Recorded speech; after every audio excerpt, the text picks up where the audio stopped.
नमस्कार. आपण आज जो विषय घेणार आहोत तर तो आपल्या उपनिषदामध्ये प्रार्थना आहे. पहा, असतो मा सद्गमय तमसो मा ज्योतिर्गमय मृत्युर्मा अमृतम गमय. म्हणजे मानवी जीवन हे असतकडून सतकडे गेलं पाहिजे आणि अंधारातून अमरत्वाकडे गेलं पाहिजे अशी प्रार्थना आहे. आणि म्हणून ते जाण्यासाठी आपण जपाची माळ जपत असतो. त्यामुळे आपण भक्तीचं हे एक साधन आहे. अंतःकरणापूर्वक जपलेली माळ आणि त्याच्या तुम्ही कोणाचेही नाव घेऊन जपा, कृष्णाचं घ्या, रामाचं घ्या, शिवाचं घ्या, पण ती जाणीवपूर्वक झाली पाहिजे.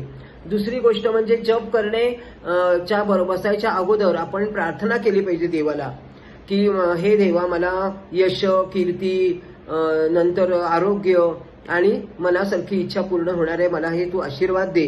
आणि मग जपाची माळ घ्यायला सुरुवात करायची.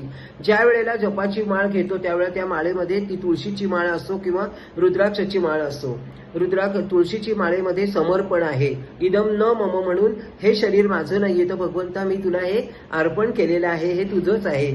क्षेत्रज्ञ चापिमाम आहे ना याच्यामध्ये आपल्या 13व्या अध्यायामध्ये की हे माझं शरीर नाहीये तर तू जे पेरशील ते तुझंच आहे. त्यामुळे ते 108 ओळी हे का तर 27 नक्षत्र अधिक 4 म्हणजे 108 ठिकाणी ते पोहोचलं पाहिजे नाम, असं म्हणून त्याची योजना केलेली आहे. म्हणून ती 108 आहेत. नंतर तुळशीचे ते वाळवून त्याची मणी करतात आणि ते मणी म्हणजे ती माळ होती. ते ओढताना जेव्हा ती आपण अंगठा, मध्यम आणि अनामिका याच्यावर धरतो आणि ती आपल्या बाजूला ओढतो त्यावेळेला आपला प्राणवायू सक्रिय होतो. आणि म्हणून असं म्हटलेलं आहे की माळ ओढणं हे भक्तीचं खूप मोठं साधन आहे. नंतर सगळ्यात मोठी गोष्ट की सर्वोच्च मोठं साधन असून सुद्धा श्वासावरती केंद्रित, म्हणजे 108 माळा हे करायचं तर आहेच, पण श्वासाला नाम आलं पाहिजे. आणि ज्या वेळेला श्वासाला नाम येईल त्यावेळेला भगवंताचं तनुदर्शन आणि गुणवर्णन हे सगळं आपल्याला त्या अंतःकरणामध्ये आपल्या भिमलं पाहिजे, आलं पाहिजे ते करताना. आणि म्हणून ती जेव्हा आपल्याकडे ओढतो तेव्हा सकारात्मक विचार आपल्या जीवनामध्ये येत राहतात. आणि म्हणून त्यांच्या वर्णन आणि त्यांचे गुण आपल्या जीवनात यावेत, रामाचे गुण, कृष्णाचे गुण, शिवाचे गुण आपल्या जीवनात यावेत, म्हणून तो जप आहे. आणि म्हणून असं करत असताना आता हा कोणाचा जप असा श्वासाश्वासात गेला होता तर आपल्याला उदाहरण आहे की आपल्याला जनाबाई माहितीये, ती तिच्या गोऱ्यांमधनं विठ्ठल विठ्ठल आवाज यायचा. एक दिवशी तिच्या मैत्रिणीचं तिचं गौऱ्यांवरनं वाद झाले, त्यावेळेला तो वाद मिटवायचा कसा तर ज्याच्यातनं विठ्ठल विठ्ठल आवाज येईल तो ती गौरी जनाबाईची.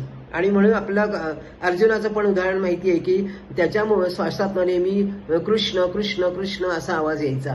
म्हणजे हे जे आहे ते श्वासात नाम गेलं पाहिजे, याच्यासाठी जप आपल्याला करायचा आहे. आणि हे भक्तीचं एक उत्तम साधन आहे. केव्हा बसा, केव्हा करा, काय करा असं नाही, पण जप करा हे महत्वाचं आहे.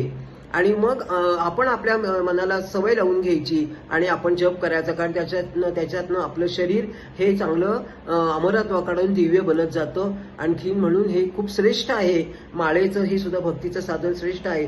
ते आपण करत नसाल तर करूयात आणि देवाला प्रार्थना करूयात की आम्हाला सुद्धा असंच यश आणि तुझ्यात ती गुणवर्णन करता करता गुण आमच्यामध्ये येऊयात. नमस्कार.